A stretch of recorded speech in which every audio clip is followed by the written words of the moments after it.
Yo, what's up, guys? This is Rick from Wicked Rails coming at you with another coaster review. This time for my personal favorite roller coaster in the entire world, Wicked Cyclone at Six Flags New England. This is my second most ridden roller coaster with 151 rides on it currently, and I love this thing. It is a fantastic ride with, I can't even think of any flaws, but I'm just going to tell you why it's so great. And I also wanted to explain why there's been a lack of uploads lately. I have been making videos and having a ton of trouble getting them up. Sometimes the images are corrupted. Sometimes the files just get corrupted altogether. My audio isn't saving, so hopefully this works and I can actually upload it. I guess if you're watching it now, it's been uploaded. So I just wanted to explain why there's been a lack of uploads. There should be a couple more over this next couple weeks, I guess. I'm kind of in the middle of binge watching Titans, which is amazing. If you haven't seen it, go watch it. It's so great. But anyways, back to this. I love Wicked Cyclone, and it's the only RMC I've ever been on. But from what I've heard, it's one of the best, and I can't imagine anything beating it. Maybe Steel Vengeance, maybe a couple others, but Wicked Cyclone is just so good. The airtime is the best airtime I've experienced on any coaster besides El Toro. You are just flung out of your seat, and just the way everything weaves together, it seems so perfect, you know?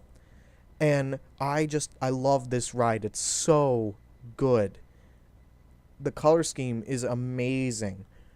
But when I first went on this thing, like 4 or 5 years ago, however long it's been, I think it's around 4 years now. The one thing that really blew me away was the first drop. This thing is really short. It's a short first drop, but it is steep, and it is one of the best drops I've ever experienced, because you just get flung out of your seat no matter where you're sitting. Some places are better than others, but every single time that drop blows me away, and you're going to this huge bank turn, and it's just, even that, it's the most G's I've ever experienced in a bank turn. And every single element, I've never seen it done better, pretty much. One thing that a lot of people complain about with Six Flags rides is the theming. This is themed perfectly. They really excelled at theming this ride. And there are a lot of poorly themed rides in the Six Flags chain, a lot of clones. This is one of the ones that has decorations everywhere. It fits the name. It's a unique name. The merchandise looks really nice. And it's a unique color scheme. How often do you see something that's gray and neon orange? You never do. That's why the hats that we made for the channel are those exact colors. But the theming you got when you're waiting in line, the queue line is actually very nice, but over the past few years it's really gone downhill. Last time I went, it was for Fright Fest, so it might have just been because it was late in the year and they didn't clean it recently. But on the side of the building where the plane is crashed into, and where the actual like train docks for people to get on, I don't know if that's correct terminology. I'm kind of out of it right now, but it was just covered in like bugs, all kinds of them. Just, it was like a wall, and then somebody sprayed it with like, I don't know, glue. I don't know, and then just threw bugs all over it. It was like a solid layer of mosquitoes. It was disgusting, but it was all right. That's something I can get over, because the rest of the theming is just so well kept up. There's like buoys. There's a boat. There's obviously that plane that I talked about being inside the building. It's so cool. And the station is filled with newspapers like talking about a cyclone. And this ride, before it was an RMC, was terrible from what I can remember.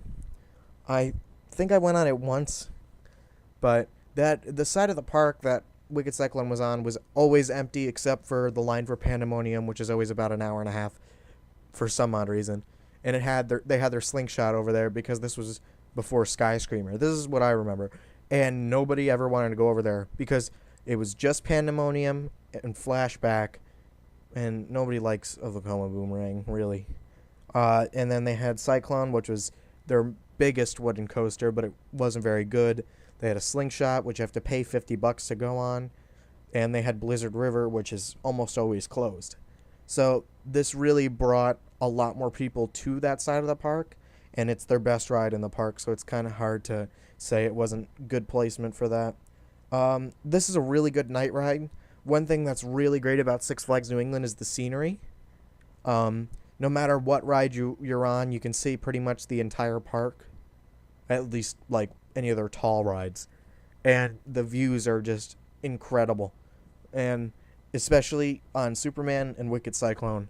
And at night, they are some of the best views out of any park I've ever been to. Probably the best views out of any park I've ever been to.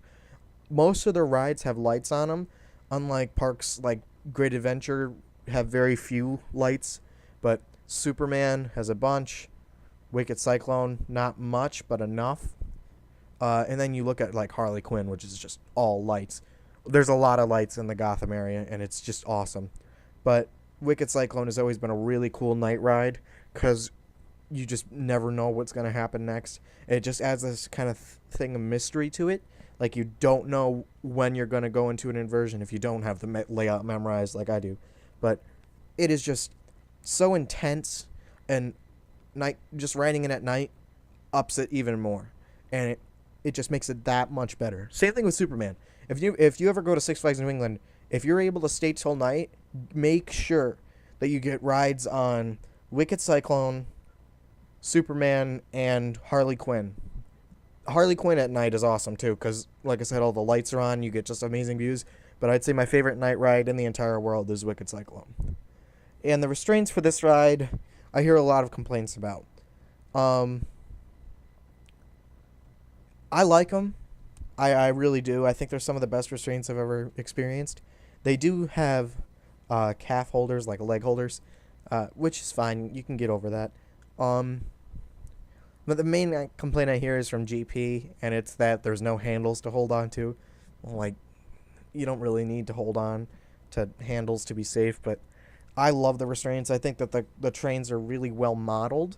Obviously, RMC is known for just making perfect roller coasters, so I love them.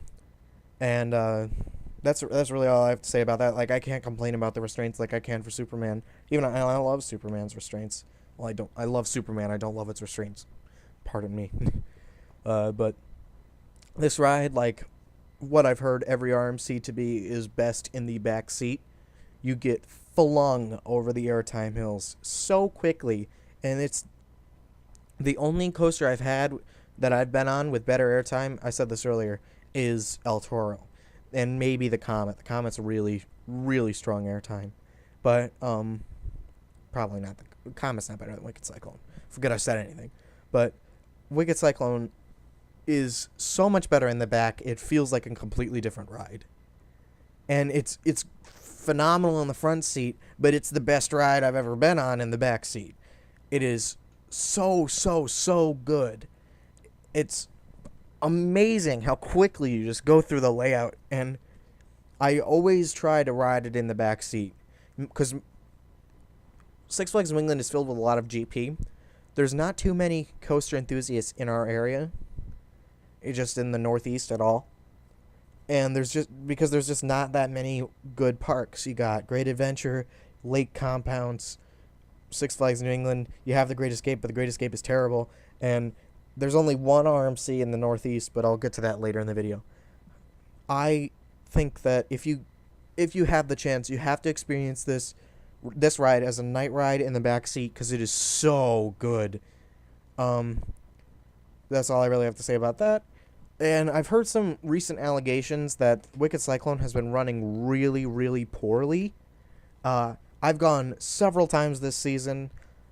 It is not running poorly whatsoever. Sometimes when it's just warming up in the morning, it runs very slightly slower than it normally does, but it picks back up immediately. Like, by the end of the day, it's running faster every single time I ride it. At least it feels like that.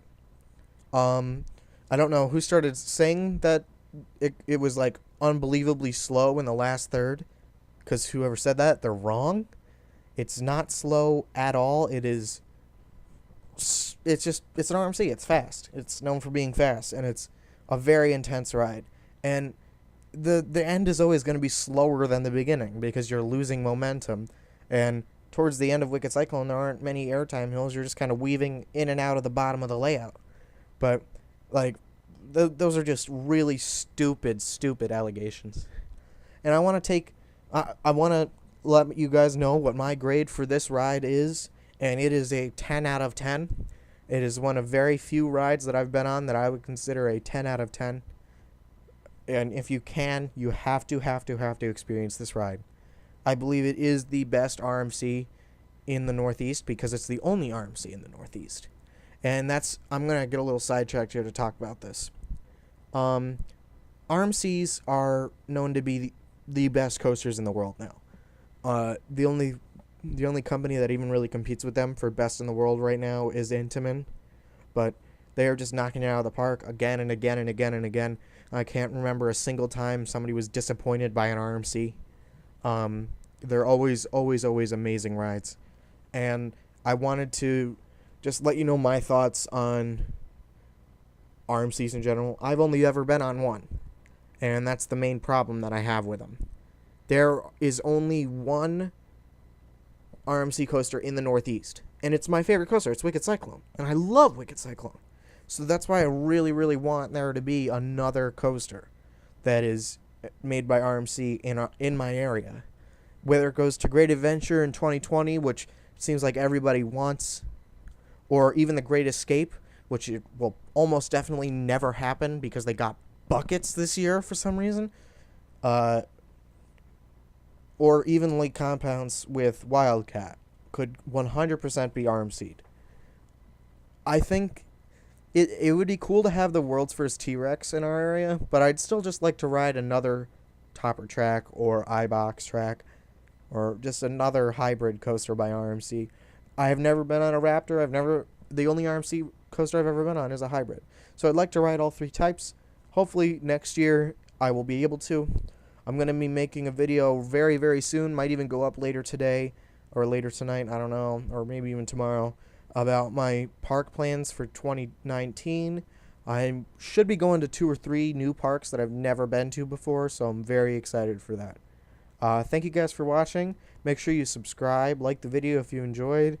Leave a comment down below. I hate asking for this, but as I've seen in the past, I've gotten over 1,000 views on a video and 2 subscribers because I forget to tell people to subscribe. But anyways, subscribe and follow me on Twitter. Twitter is always linked in the description of the video. Thank you guys for watching, and I'll talk to you next time. Bye-bye.